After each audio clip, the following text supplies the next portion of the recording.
Welcome to yet another Arena Build Order guide. This is going to be about a 25+2 Monk Rush, basically Siege Monk Rush, or Smush as we call it in the trade. This is also going to have quite a lengthy clip in it about how to micro your monks. However, if that's all you want to see, then I'm going to have a link in the description to an unlisted upload version of it. So, without further ado, let's just put the builder up on screen and we're going to explain a few things. 25+2, this is going to be intermediate level, so you're not going to be pushing any deer, which is usually where I draw the line. This of course gives you more chance to scout, so it lets you have more opportunity in case things go wrong. It helps you really get into, starting to do fast up build orders with quite low economy. Obviously we do make some sacrifices by not taking the deer. For example, we can do this faster, but obviously we're going to have to build a lot of farms to make up for the food we don't have. So we're going to have 5 on berries at the same time just to go along with that. 5 on farms is not the best build order when you're FCing, when you're trying to do something that's very low economy like this. But obviously it does help to have if you want to imp quite fast. If you keep the economy going, you're going to have quite a nice time. We have a few different benchmarks we're going to talk about as we go through, so don't really worry about that. It's very low on wood to begin with, but then we add quite a bit more to wood. Aside from that, I think we're just going to get on with the build order and spend as little time explaining things as we can before we actually do them, and then actually just explain them as they come. So we're going to do our usual, start by building our 2 houses, queuing up our villagers, and we're going to get our scout going. We already know where our sheep are. And because obviously, just in case you're wondering, again, this is the Vibli Arena seasonal map. Vibli Arena seasonal map, this is the summer variant. It does have your boar and deer inside, although it's random how many deer you have, but of course we're not going to be using deer, so. You can sheep scout, you don't have to if you're a lower level, but it's definitely helpful. Because this arena, I don't like as many unexplored spots in my base, if I could avoid it, so I just tend to avoid having as many black spots. Your boar obviously can just walk right into here, for example, and you'll never see it again. We don't have a very good base here, we want to be aggressive on this map. We do have a safe-ish gold, depending which one is. I mean, it depends which direction the enemy is in. If they're in this direction, we're really good. If they're in this direction, maybe not so bad. So we're doing our usual 6 on sheep, 4 on wood type of build order. Make sure you control group your villagers to your sheep. It helps with efficiency. You don't have to do it, but it does help. If you have those times you have 49 food, when you bring in your boar and you can't create a villager, that's usually caused by that. Or at least that's a way to prevent it. So we know where both boars are, we know where our deer are, of course we're not going to be using them. We know where our enemy is, it's down this side. We don't have much in the way of stones, we are Portuguese, it's quite expected for Portuguese players to go organ guns. Or monks, they're quite strong. The reason we chose Portuguese is it doesn't affect the Dark Age build order, and it's a nice little bonus in the Castle Age, but it's not too strong. For the cheaper monks, as I said, it's nice, but it's not the strongest economy bonus, so they're relatively an a civ that has very little economy bonuses that will help us get through this build order. I'm very unsure where I want to build the mill. Oh.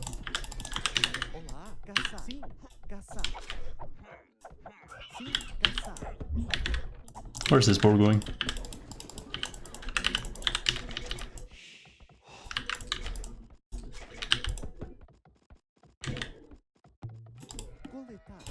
I'm gonna chop that straggler. Oops.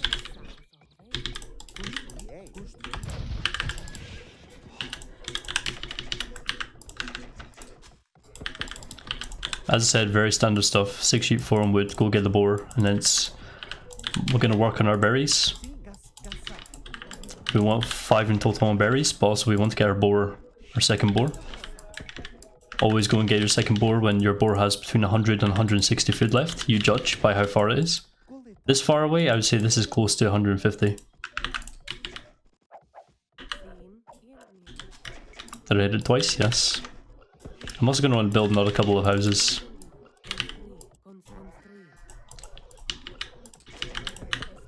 Where are you going?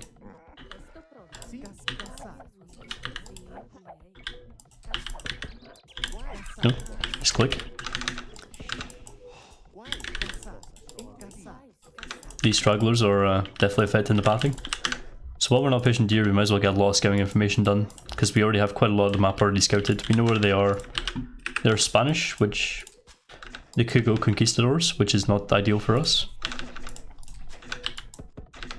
So when we have our 5 on berries and both our boars lured in, we're going to want 6 on wood as soon as we can. So I'm just going to send this villager, making sure we have at least 8 on our boar.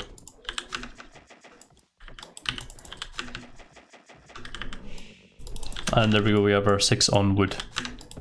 We want to add farms as soon as we can afford them at this point. We want them quite early. These ones, I mean, I would consider these a little bit on the late side. And since he wants his scout to die so much. Not the best berries for having 5 on berries, but we'll see. Just keep adding till food until we have 23 pop. And then it's going to be 2 on gold, and then we click up. I don't need to kill that yet. Where are you going? This is what we have to deal with sometimes, just the villagers not knowing what's going on. Ensure that your berry villagers and your lumberjacks are working efficiently. As much as you can, at least.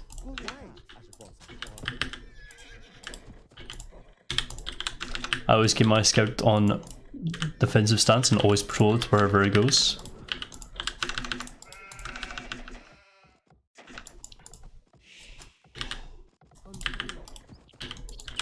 These are all the farms we could afford to make until we're after feudal age, although we're not going to make any until we're decently into castle age.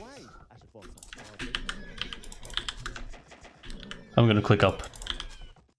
If you want kind of a generic FC that is going to be very, very quick for whatever reason you need, you're a lower level that doesn't push deer, this is probably a good build for you. You could even go as far as 6 on berries. I would have done this with Saracens, but obviously you do use the market when you're smashing because it's just generally helpful to pile every villager on gold and just buy whatever you need. Byzantines, they imp cheaper, which is quite important when it comes to smashing, so again, they're another economy bonus if. I wanted to use Incas, but again, the housing thing, it still sort of counts. At least Portuguese are generic until Castle Age.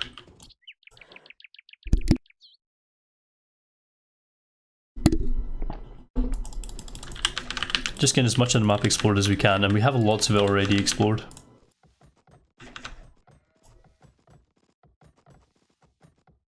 As I said, those farms did feel a little bit on the...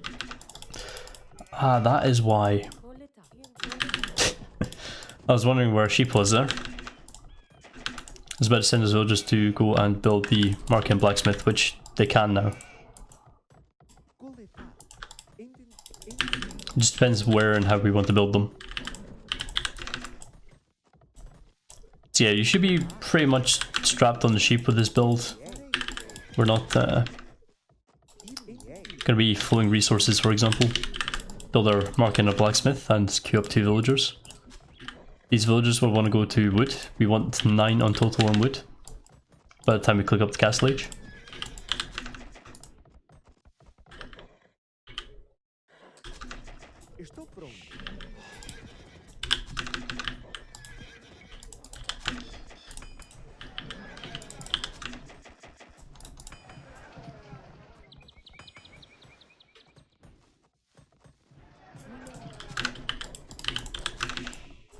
And here we should have more than enough food to click up. There we go. So how many we got on wood? Lumberjacks, we have 8. Let's pull another one off, get 9. The rest, all gold to gold. We didn't even bring a couple off food to stick them to gold, but we're going to keep them on just for now. So we can afford our upgrades a little bit easier. What I also like to do is, after piling on gold, is to buy some wood. Buying wood is really important. wood cutting upgrade always comes first. It's very nice to have extra wood. Sorry if I'm spamming hotkeys a little bit much. We don't need the farm upgrade for quite some time. We still have a decent bit of food left in all these farms. We want the gold mining upgrade whenever we can afford it though. We're gonna have maybe about 9 gold miners, yeah. And we're gonna want that to become 12 when we're in Castle Age, so we're gonna add 3 villagers. Should be more than enough. So we're going to start buying our wood. I usually buy 200 if this is the case. We're quite close, so we don't need to send villagers that early. We can send a couple now, which is a little bit later. We get our mill upgrade, we can build a house. We've got our mining camp upgrade. Generally pretty good. Make sure you try and keep your scout near to these villages as possible if they don't have loom. If you're close like this, you could even build them inside your buildings, your monastery, siege workshop. But we're... I didn't have villagers too near there, so it's better to just send them forward at this point. Try not to get too close to the gate as he can scout this.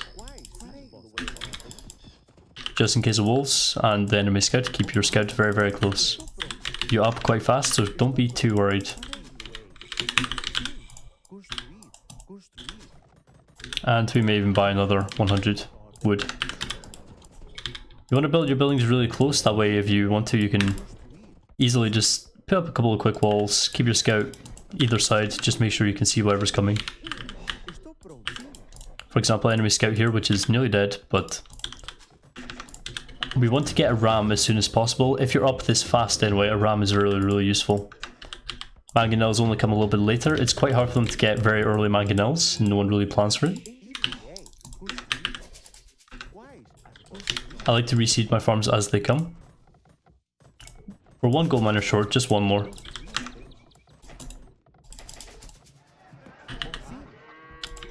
And we should be able to build our second monastery anytime now. There we go. So you always want to keep a monk as soon as, well, as close as you can to your ram, so they don't wall behind. Because obviously a monk has a lot of range, you can wall behind it. Invisibility Arena Seasonal Arena, your walls have 1800 HP in the Feudal Age and Dark Age. Whereas normally you would expect to see something else. Maybe 900 on other maps. So we have all the villagers we ever need on gold. In fact, we have 1 extra that we're going to take off now. We're going to add that to a farm. After this, we want to just pile on the gold effectively. On the wood rather, sorry. And soon we'll be able to start affording a mangonel. But keeping these farms running is quite important for me. I like to make about 3 monks before I decide to get sanctity.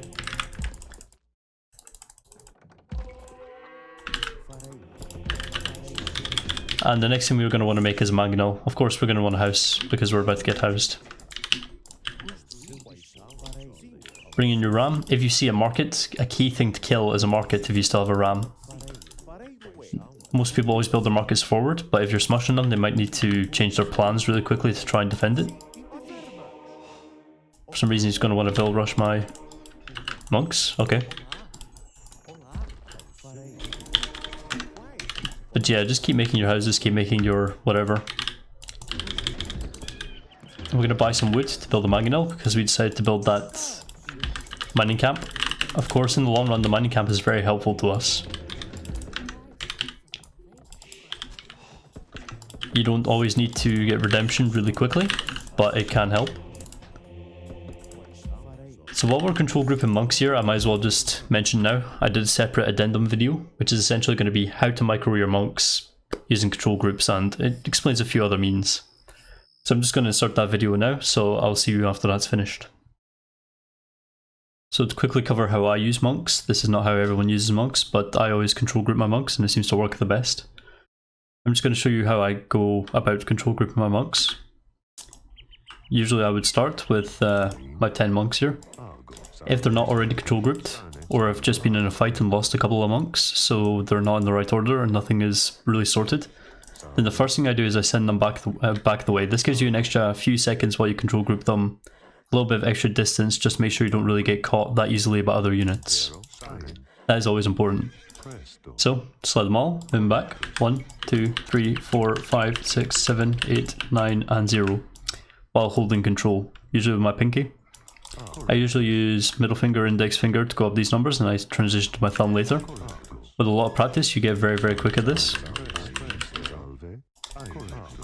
Every time, for example, select all your monks, control 1, and still holding control as you left click. Now on one of your units down here, it will deselect it.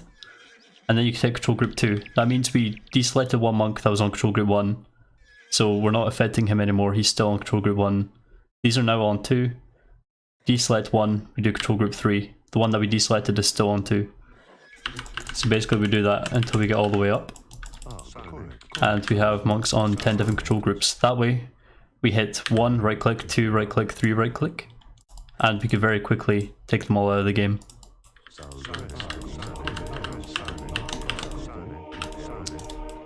You'll notice that I'm just doing this in HT just to show that you can do it with the 10th control group. On Vubley you only have control groups 1 to 9, on HT you have 0 as well. Hopefully this makes it a little bit more clear, but as you can see we have 10 knights very quickly.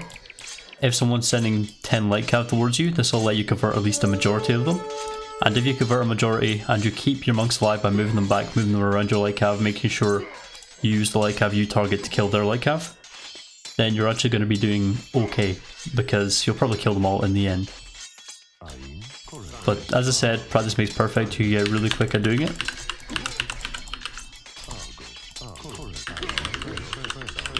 And make a few mistakes in the meantime. There we go. And yeah, just with a bit of practice you get really fast at it. Let's just bring in an additional 10 monks, speed this up a little bit because monks are a really slow unit. As I said, whenever you're doing control grouping, you always want to move back. So let's say you're Imperial and you get Theocracy. Then it's a really good move to just do control 1 double click, control 2 double click. And just basically repeat that the whole way until you have 2 monks on each group. This way you could cycle through 1 to 10 to just convert them all. Or in Vubley's case 1 to 9. And then as soon as that's done, like give it a few minutes for example here, well not a few minutes but you know a good 5 seconds, most of them are already done converting. Just simply go through the cycle again. And obviously they'll convert a bit faster that way. When you have Theocracy and 2 monks converting, then you've got 2 chances of converting them. You could convert them quite fast, you can convert them quite slow, it's kind of random how fast you're going to convert them. But this gives you an extra chance to convert them a bit faster if the one monk you've got is converting them slow. So that's really helpful to have. Let's just delete these so we don't end the scenario. Again, if you just keep adding in monks, every time you add in a couple of monks, then just quickly do it like that, and then you've already control grouped all your monks and you can really quickly right click with all of them. Practice does make perfect with this, but yeah, you don't really need it. Let's say we lose 5 monks. Not entirely sure if I did that correctly, but attribute 2 to the first 5 for example, and then 1 to each of the rest of the groups. This seems to be the best way. You want multiple monks on your lower groups. It tends to make it quite a bit easier to then just cycle back through the numbers. You want those numbers to be converting first, and that way when you convert with them again, then they've probably already finished, whereas the ones you've converted up here are not going to be done. Before you have Theocracy, I like to just dump a bunch of monks on control group 0. I did not fully intend to finish this scenario, let's quickly restart that.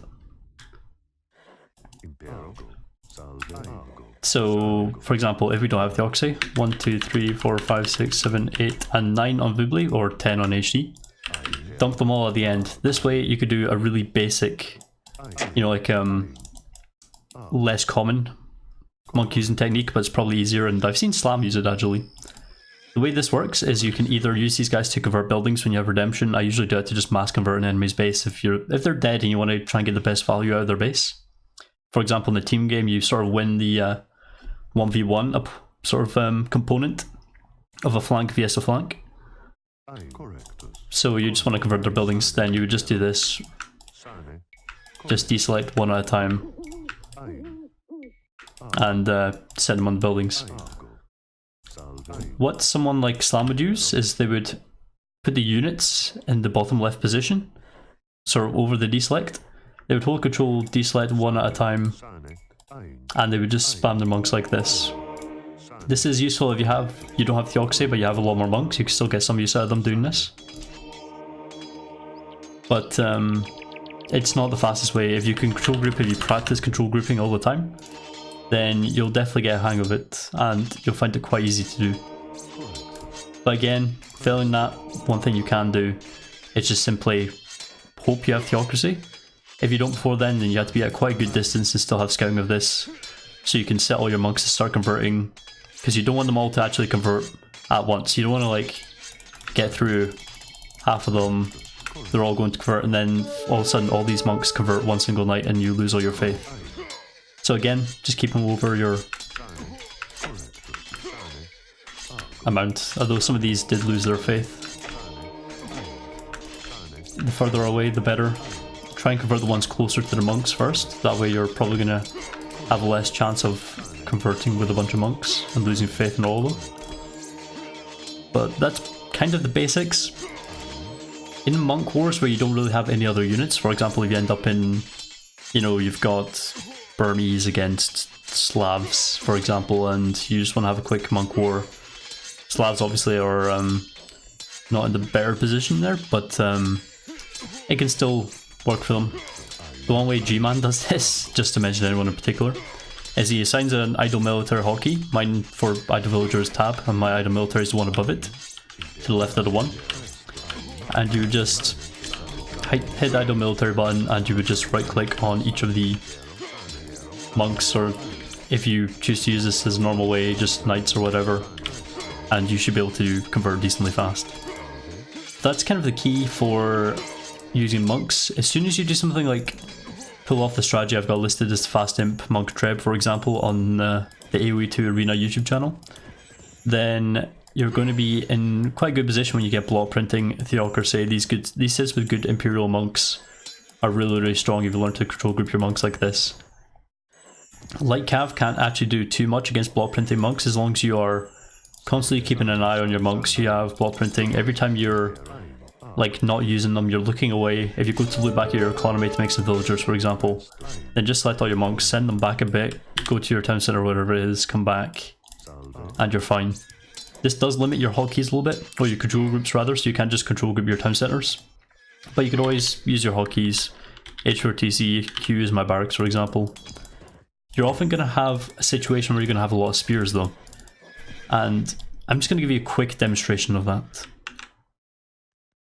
Switching over to Vibly to demonstrate this one, we have one less monk, but that's not the end of the world. What we're going to do is, you're basically going to want to add spears. It's really easy to just add a barracks at some point later on, maybe with the villager you convert. You could always build a villager, well, bring a villager forward to build one. But you always want to make some spears if you can, and 5 is honestly more than ideal. You'd be shocked at how many Light Cav 5 spears can kill, especially if they're not even targeting the spears. If they have 10 Light Cav, you're going to take out most of them with this, you're definitely going to get a lot of converts in. So what we're going to do here is we're going to have a bunch of AI Light Cav patrolling in. Well, they're not going to patrol, they're going to be targeting the monks specifically. I'm going to see how this goes. We don't have these control grouped, so we're going to have to, in a panic, quickly control group them.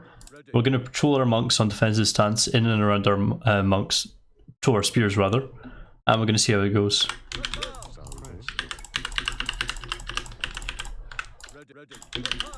So we're on spread formation, and we're going to start. I think 2 I messed up. Yeah, there's 2. And yeah, it's kind of how it goes. I think that is the one I messed up though. I misclicked and double converted something. But as you can see, I mean, even if they're specifically targeting your monks, you might only get a couple. You'll definitely get a lot of Light Cav in conversions. If they have heresy, then they still won't have too much remaining, and your spears will clean up the rest. And yeah, it's relatively good. We're going to have this another go just to re-demonstrate it. A quick second attempt at this. You notice I always patrol my spears, always keep them on spread formation. And they tend to always have a good view first. I mean, we're probably going to lose 1 or 2 monks in the process, but as long as we actually convert as many Light Cav as possible, then we're in a good position. I mean, we lost a couple of monks, a bit more than we would usually expect. We still have 5 spears, we have a lot of Light Cav. I mean, this is definitely a decent trade. It's not the best trade in the world for us, but obviously they're down how much food? I mean, they killed 2 of our monks, so that's 200 gold cost to us. We took 6 light cav from them, which is 6 times 80, that's 480 food profit to us.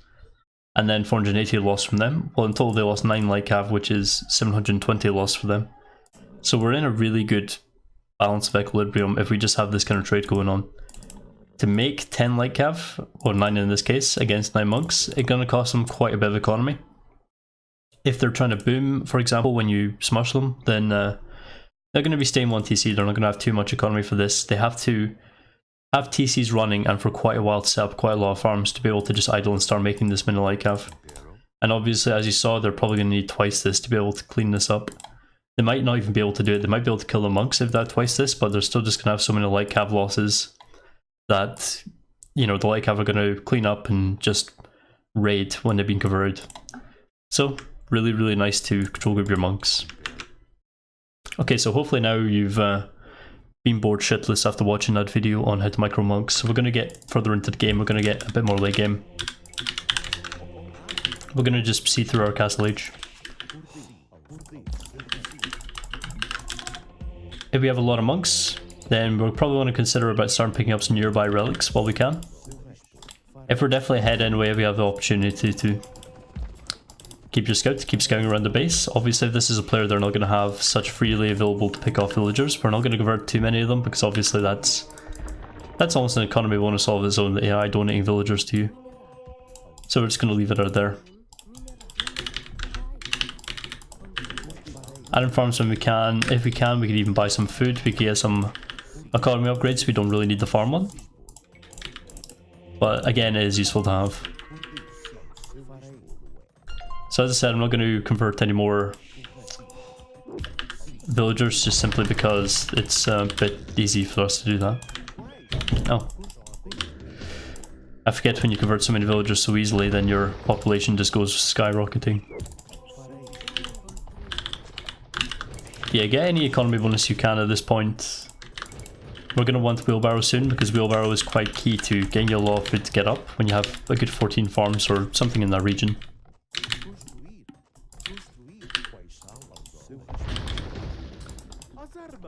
While these villagers are still out on the field, they can go grab a few more relics.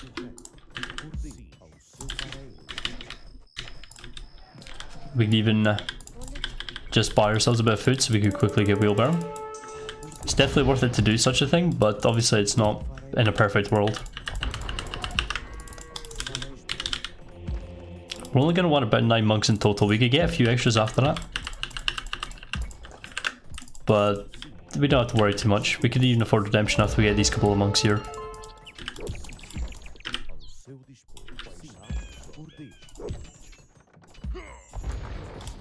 So just keep this going. If you want to, you can now build a barracks. Of course, with a lot of monks, it's going to be quite important. If they're starting to mass light cav, they're probably going to be sending them about now. So, start spamming. Get everything ready. We're going to need to start building a few more houses because we're going to get a house quite quickly doing this. And just keep the push going. Now it's time to get redemption, because we have a lot of free time to do it. As I said, I'm just trying to refrain myself with converting villagers. If someone rushes you with villagers, the important thing to do is to remember you're probably better off by just simply not taking the fight. Or not converting the villagers, rather. Because if they're doing that, it means they have a bunch of light cav, and if they have a bunch of light cav and you convert all their villagers, you have no faith left. So you're probably going to end up kind of dead to a bunch of light cav because you have no faith to convert them. If they boomed, they're ahead of you, so we're gonna have a lot of gold coming in now. We want to refresh our lump cam, just keep a little bit more efficiency up. Having the relics as well, it's really useful to start at this point, considering buying your way up.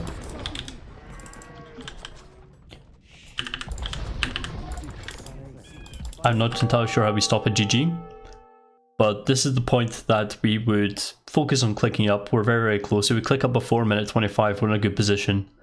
A normal person doing a straight 3 TC boom will be up. Minute 24, they'll click up. If they are are really delayed like this, they might even be clicking up 3 minutes later than that, so we're going to be imp long before them. When we hit imp, we have technologies available to us. The most important one of all is of course block printing.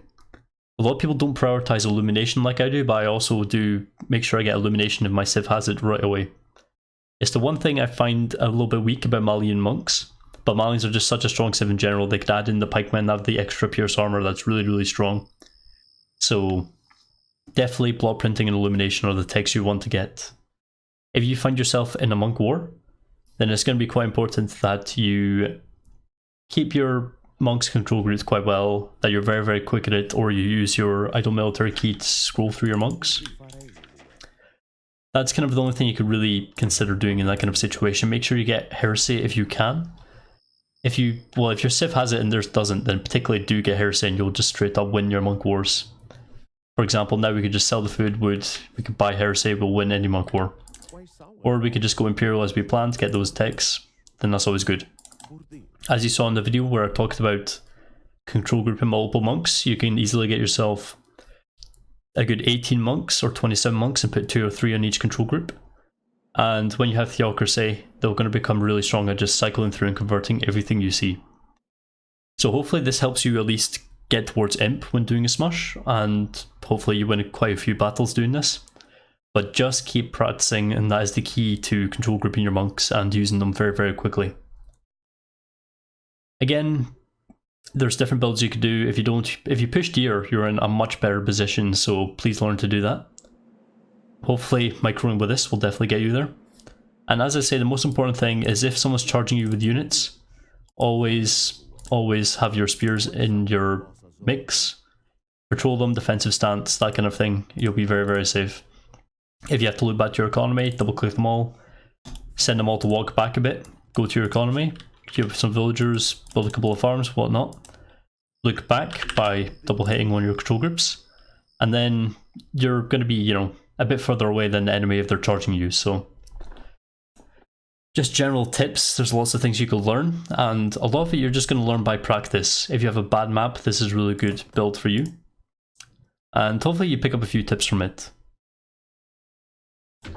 If they're up very fast, like if they're up much faster than you, then make sure you build a mangonel civ just a ram. But it depends. If they're civ like Indians, you think they're doing some kind of like 23+2 3TC boom or something crazy like that, then obviously building a ram is going to be of a big deal to you, and also having the monks is going to be huge in destroying them. So it's really a matter of experience. So I'm just going to shut up now. I've been talking about this one way too much. So hopefully you learned a thing or two. Make sure you imp quite fast if you do have the imperial technologies. There's a bunch of good civs for doing this with. A lot of the civs generally considered bad, except Persians have really good monks. For example, Saracens or Khmer. Khmer are not the best monks, obviously they're missing atonement and block printing. But they could do this thing where they do like a 26+0. They're up as fast as a 24+2. But their economy is so much stronger, and that's really nice for having a really nice quick smush, especially against a civ that doesn't have atonement. So there's lots to talk about with monks, but that's probably going to be a separate video in the future, maybe. We'll see about that. So thanks for watching this video, and hopefully you learned something.